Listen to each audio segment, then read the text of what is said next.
Hey, today I will be talking about significators of wealth in a natal chart. This is one of the most frequently asked questions I get in my day-to-day life, so let's see what are some of the potential wealth indicators in a birth chart. I have to mention that the whole chart has to be looked at. Finances and money do play an important role in everyone's lives, and by understanding the influence of different factors in a natal chart, whether it is planets in houses or aspects these make, this may help to improve financial situation, and it may also help in developing financial skills as well as making the right financial decisions. So, observing the position of the part of fortune, moon and sun, and the strength of the planet that rules part of fortune. If ruler is strong, dignified and elevated, and traditionally astrologers place great importance to a planet in elevation, and some even considered it as being the dominant planet in the chart. So this is basically the planet that is closest to medium Celli or MC. If these factors exist, then the individual will have considerable fortune in obtaining wealth, and especially so if sun and the moon are angular or placed with specific fixed stars like Regal, Arista or North Scale, known under the name Zubenesham-Mali. This is a very benevolent star, so when stars are well aspected by benefics, then one should enjoy durable wealth. Fixed stars will play an important role in a chart in any matter, but usually only if they are in tight conjunction, which is considered to be up to 2 degrees of orb, or even better, less than 30 minutes of orb, with planets or angles of the birth chart. Saturn is the most feared planet in astrology. However, Saturn gives wealth by means of buildings, agriculture, navigation, gardening, and anything connected with minerals. Saturn, when well configured or aspected, not in conjunction or parallel with part of fortune in Jupiter, or when strong in the 4th house, will bring riches by inheritance and legacy, especially when angular and above the horizon, and when Jupiter is occidental or in the western hemisphere of the chart in mutable signs and receiving the application of the moon. This may actually tell of adoption and or becoming an heir of other people's money. Now, Saturn in the 8th house can also be an indicator of wealth if the rest of the chart supports it, as this house is other people's money. So this may indicate one is responsible for others' resources. Saturn and Venus aspects mostly positive, but mutual reception too. And two planets are in mutual reception when they are in each other's signs. And this will usually indicate that they have an understanding with each other or harmonious interaction. Now, something that the condition of these planets has to be strong, not afflicted by negative aspects or negative planets, but it is not always so. Aspects between Saturn and Venus indicate wealth later in life, and Saturn always rewards hard work, even if it may seem it's late. Saturn placed in the 3rd, 6th, and the 11th house is also good for finances. I'm going to mention Uranus here, along with Saturn. These planets in trine or sextile to Jupiter produce legacies and gifts. Jupiter is considered to have the most power to give wealth. If Jupiter is with part of fortune and in favorable aspect with the moon and angular, especially in the 1st house, one should become rich. Now, Jupiter brings wealth by means of office, law, legacy, government, patrimony, or heritage.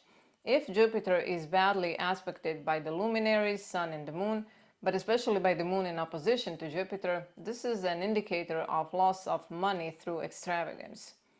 It is considered that Jupiter in the 2nd house or in the 8th house brings riches too. However, this will greatly depend on the sign in which Jupiter is, as well as the aspect he makes. Well aspected Jupiter in the 4th house or in the 10th house indicates wealth through inheritance. Jupiter, though benefic, cannot do much if badly aspected and placed. But if he is in good aspect with Moon or the ruler of the 2nd house, he gives a fortunate life and many chances of success. Often, Moon conjunct Jupiter indicates accumulation of wealth, but also giving it away. Jupiter aspect in the meridian at birth, unless badly afflicted, can make one very wealthy. Mars gives wealth or riches by means of fighting or warfare, military command, but also by strong passion to succeed. If the luminaries make difficult aspects with Mars, this can be unfavorable. However, if Jupiter and Venus assist, individual will advance himself against all opposition.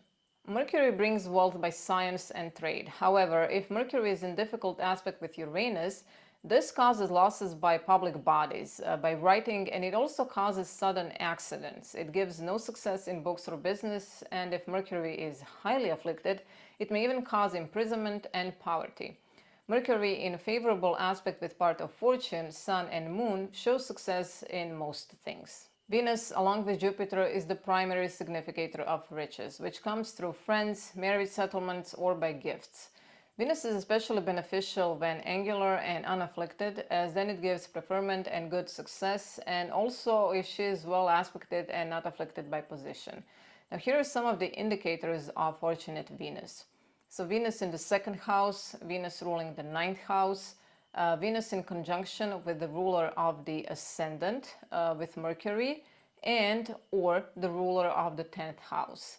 I have read somewhere that Venus in Sagittarius gives the individual multiple houses, properties, and vehicles, as well as Venus in the 4th house in mutable signs. Houses most often connected with wealth are 2nd, 8th, and 11th house, but also 5th and 9th house. Second house indicates one's own income, stored wealth, salaries, savings, jewels, or values, and this house represents own attitude towards finances. Eighth house is family inheritance and other people's money, and this house can give a strong financial base through family legacy. 11th house is the house of big gains, massive profits, achievements, promotions, or expansions.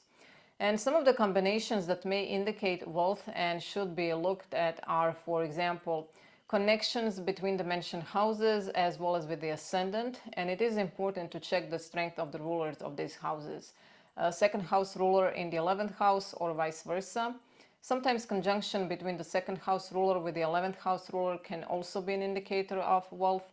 Connections between first house or first house ruler with the second house or the 11th house. Now, 6th and 10th house can also be significant, but this will talk more about efforts, hard work, and work opportunities rather than actual income or finances.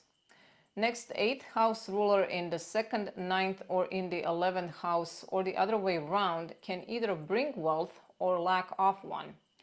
I've read in several places that Pluto in the 2nd house is one of the indicators, but I did not notice that much in personal practice. It is also considered that Taurus, Virgo, Scorpio, Sagittarius, and Capricorn are signs that generate wealth.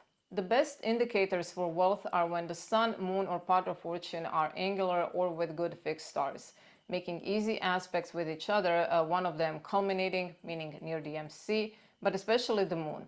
If all planets are above the horizon and the benefics are more angular than the malefics, or in the 1st, 10th, or the 11th house, or if many planets are angular.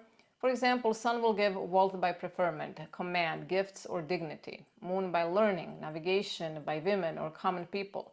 And if North Node is included in angular houses, this may also be helpful. Unafflicted Sun trine Moon indicates riches. If other planets are more prominent than the one that rules part of fortune, wealth should be permanent. But on the other hand, if the fixed stars are in difficult condition, in elevation above the ruling places or ascend after them, the wealth will not continue. Now, the period of duration of wealth period should be calculated by means of arcs of direction. If the significators of wealth are oriental, eastern, or rising, individuals should be rich in youth, and if significators are occidental, western, or setting, wealth may come later in life. Sun and the Moon are powerful significators in this matter, as receivers of good or evil by aspect.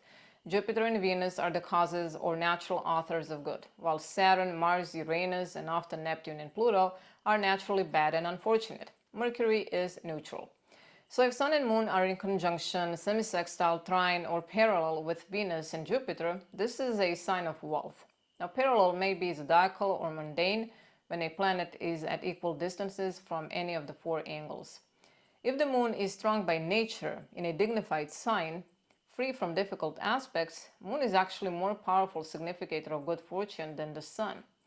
If the Sun and Moon are angular, even if not dignified but free from difficult aspects, this shows great prosperity.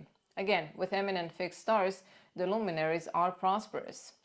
The sun and the moon in sextile or trine aspect. Now this usually indicates great success in life. Also sun or the moon in sextile or trine to Mercury.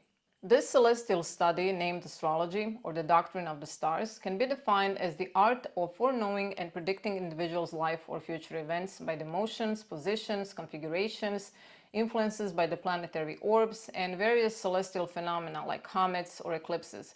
But it does not and cannot change one's own mindset. Factors that indicate success in life and on one planets have no role, as this one is of social nature and given to the individual by birth and by his family. As far as the movements of the planets are concerned, everyone is socially equal. However, the other factors are inner drive, intellectual abilities, and the psychological forces capable of putting anything into work, and these vary greatly from one individual to another. Natal chart gives insight into possibilities and potential, and everyone has some. It is up to us how we will use this potential. Astrology should be used to give a little nudge, a push in the right direction. So these are some of the indicators of wealth that can be seen in a natal chart. Of course, there are many others, but I think this is enough for one video. Today's quote is by Epictetus. He was a Greek Stoic philosopher, remembered for the religious tone of his teachings. As a boy, he was a slave, and his original name is not known. Epictetus is the Greek word meaning acquired. As far as is known, Epictetus wrote nothing, but his teachings were transmitted by one of his pupils in two works. And this quote is from one of these works, and he said, "Wealth consists not in having great possessions, but in having few wants." Thank you for being here today. Please subscribe and press a like button. Let me know what you think, and I will see you in a couple of days. Bye.